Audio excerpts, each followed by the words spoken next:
I felt the first drop of rain hit my face as I stood in my driveway, staring at the Tesla Model Y parked there, a car that didn't belong to me.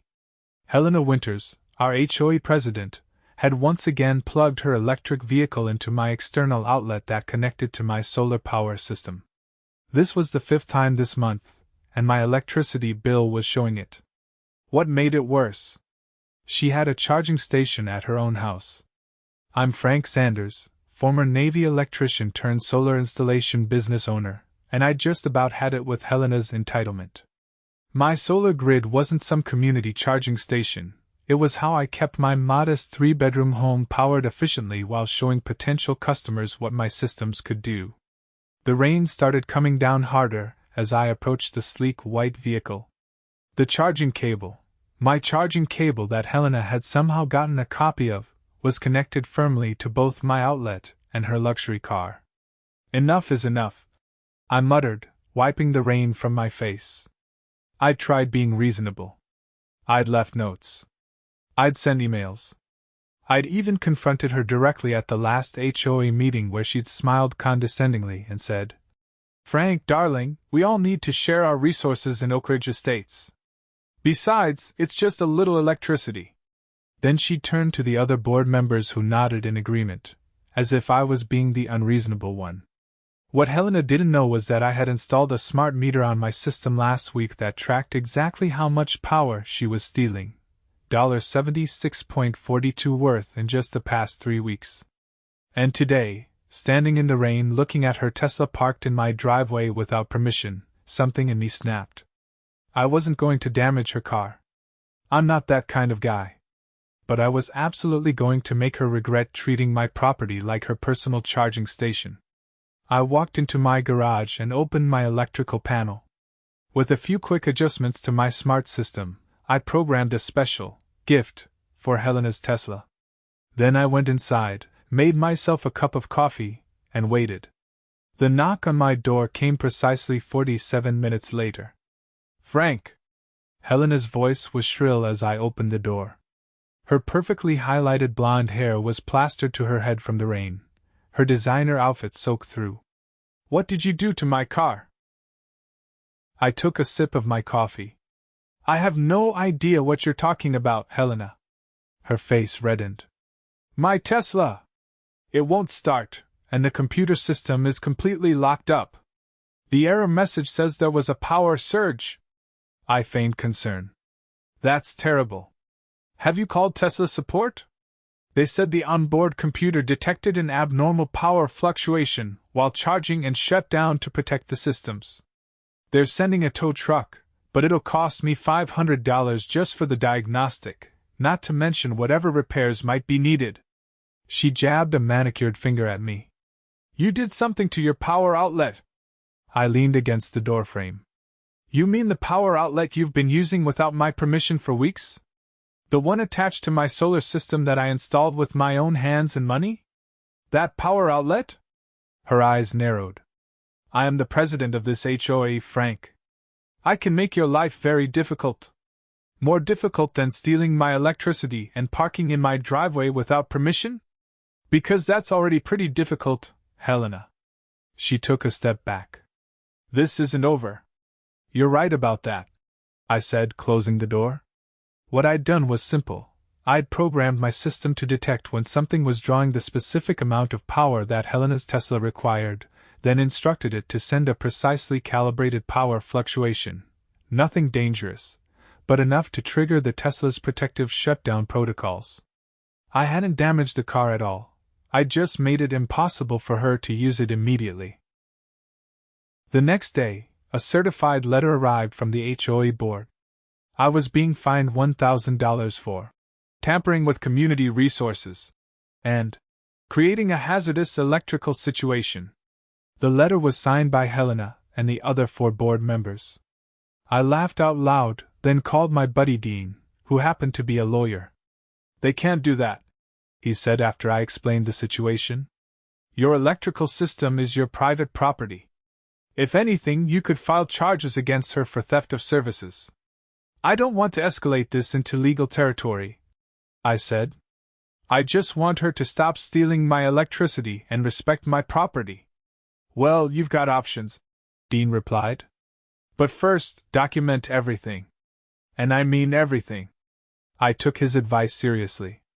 I installed security cameras covering my driveway and the exterior outlet. I kept logs of every kilowatt Helena had taken. I even requested copies of previous HOA meeting minutes where I had raised the issue of Helena using my power without permission. 2 days later, my doorbell camera alerted me while I was at work. Helena was at my door with 2 men I recognized as HOA board members, Henry Paulson and Richard Green. He's clearly in violation of Section 8.4 of the HOA bylaws, Helena was saying. And after what he did to my Tesla, I think we need to move forward with a lien. A lien? On my house? For what? Protecting my own property. I don't know, Helena, Richard said, shifting uncomfortably. Frank's never caused problems before, and technically, you were using his power without permission. That's not relevant, Helena snapped. The bylaws clearly state that all exterior modifications must be approved by the board, and his so-called smart system wasn't approved. My blood boiled as I watched the video. My solar system had been fully approved 3 years ago when I installed it. The smart meter was internal to the system and required no exterior modifications. That evening, I attended an emergency HOA board meeting Helena had called. As I walked into the community center, the room fell silent. About 20 of my neighbors were there, along with the entire board sitting at a table up front. Mr. Zanders has decided to join us, Helena said with a smug smile. We were just discussing your violations. What violations would those be? I asked calmly, taking a seat in the front row. She slid a paper across the table. Unapproved electrical modifications, creating a hazardous condition resulting in damage to another resident's property, and hostile behavior toward an HOA officer. I looked at the document, then up at Helena. That's interesting. Because I have some documentation of my own. I pulled out my laptop and connected it to the projector. I'd like to share something with everyone, if that's okay. Before Helena could object, I played a compilation of security footage showing Helena parking in my driveway on 12 separate occasions over the past month, using my charging cable to connect to her Tesla, and then leaving without permission. That's approximately $212.67 of electricity that Helena has taken from my home without my knowledge or consent, I explained. Which, by the way, is theft of services under state law. The room was silent. Helena's face had gone from smug to crimson.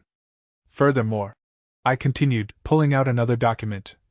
Here's the approval from this very board for my solar system 3 years ago, which includes the smart monitoring system.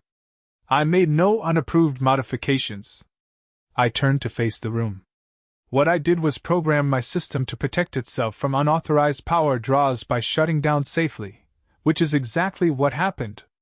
Helena's Tesla detected the shutdown and protected itself, as it's designed to do.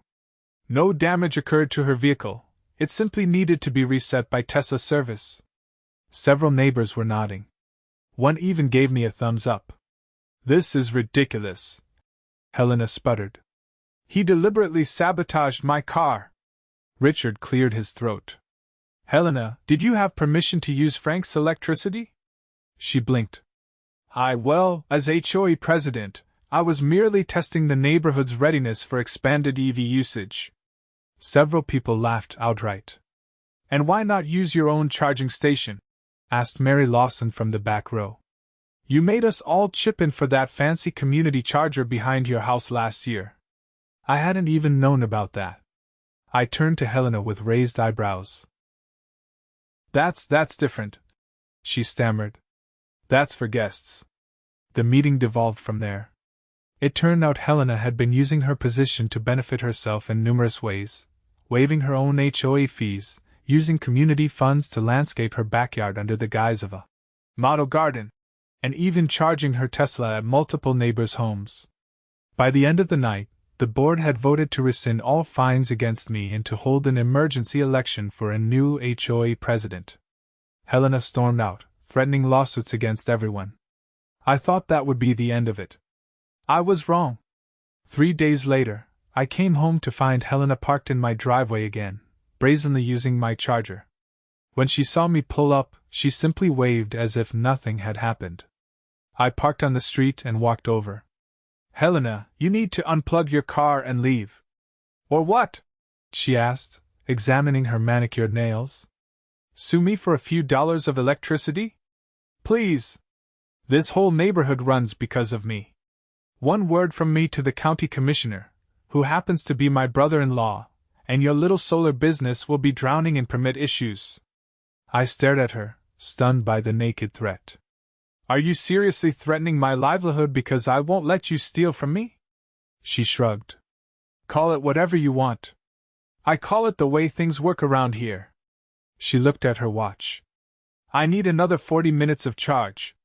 I'll be going to the spa, and I'll remove my car when I return. As she walked away, I stood there, wondering how someone could be so entitled. Then I made a decision. I wasn't going to be bullied, and I wasn't going to destroy her property. But I was absolutely going to make a point.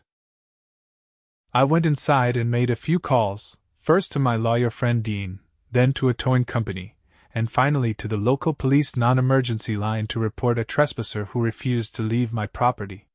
Within 30 minutes, a police cruiser pulled up, followed shortly by a tow truck. Officer Martinez introduced himself and asked about the situation. That Tesla is parked on my property without permission, I explained. The owner has been warned multiple times not to use my electricity or park in my driveway. She's currently stealing power from my home and refused to leave when confronted. The officer nodded. And you're sure you want to proceed with having it towed? This tends to escalate situations. I've tried being reasonable. She's now threatening my business because I won't let her take what isn't hers. He sighed. All right. We'll document this as a civil matter. You have the right to have unauthorized vehicles removed from your property. The tow truck operator started hooking up the Tesla just as Helena came running down the street, shopping bags swinging from her arms. What are you doing? She shrieked. Take your hands off my car. Officer Martinez stepped forward. Ma'am, you're parked on private property without the owner's consent. He has requested your vehicle be removed. This is outrageous. I'm the HOA president. That doesn't give you the right to park on someone's private property against their wishes, the officer explained calmly.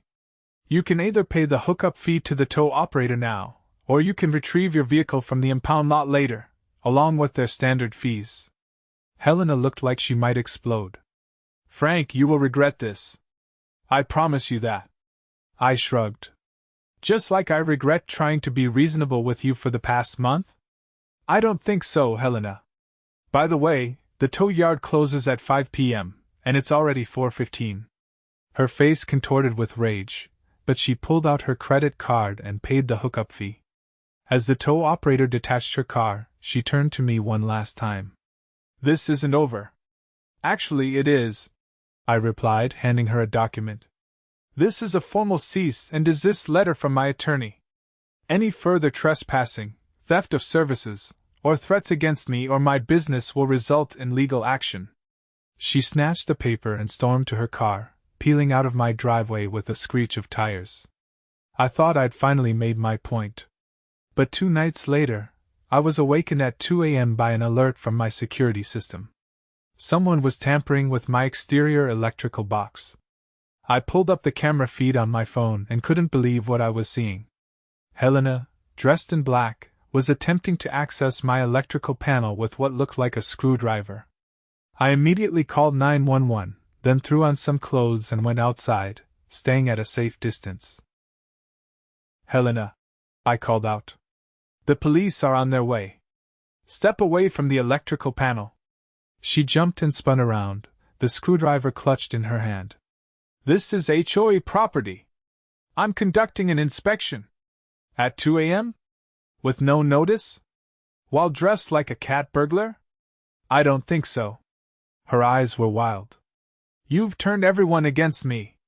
The board is talking about an audit now, all because you couldn't share a little electricity.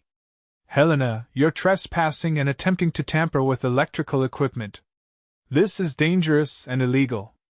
Please, just go home before this gets worse." "Worse?" She laughed, the sound brittle in the night air. "I'm about to lose everything because of you. They're looking into the HOA finances now. Do you have any idea what they'll find?"